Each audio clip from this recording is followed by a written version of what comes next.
The fine-tuning argument. Perhaps the best arguments for gods are the teleological arguments. These are also known as design arguments. You may be familiar with the watchmaker argument that if you found a watch on the beach, you may not know who made it, but you know that it was intelligently designed.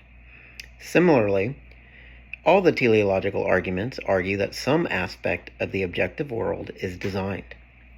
Therefore, it requires a designer, i.e., gods.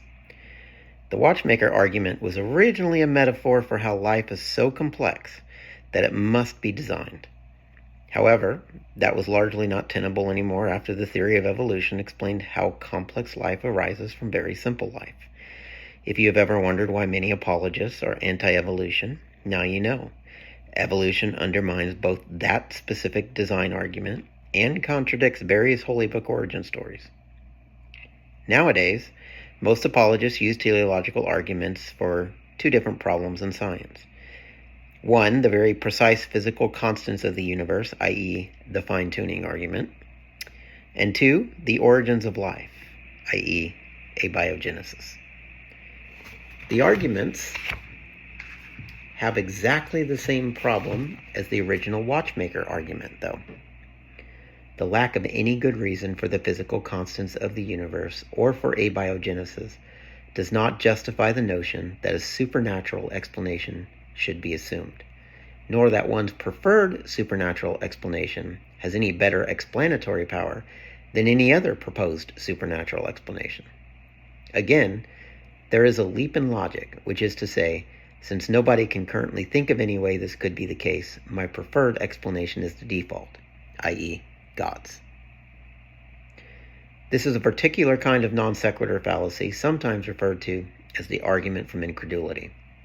Now, it is possible to logically rule out all potential present and future explanations if you create a proper dichotomy and prove that one side of that dichotomy is impossible due to it necessarily producing contradictions.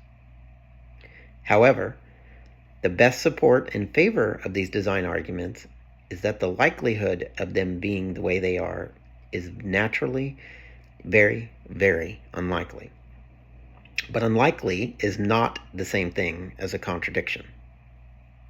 Just as it was once considered unlikely that the Earth was not the center of the universe because the sky appears to spin around us, unlikely that we could ever know the reason the planets orbit on a plane, unlikely that we could ever know the age of the Earth or the visible universe, or unlikely that we could have an explanation for a blade of grass.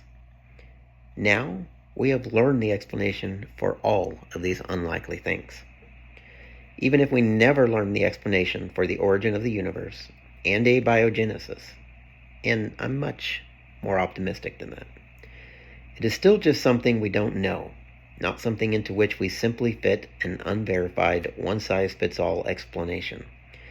Because these teleological arguments are all afflicted with the argument from incredulity fallacy, they are therefore unconvincing.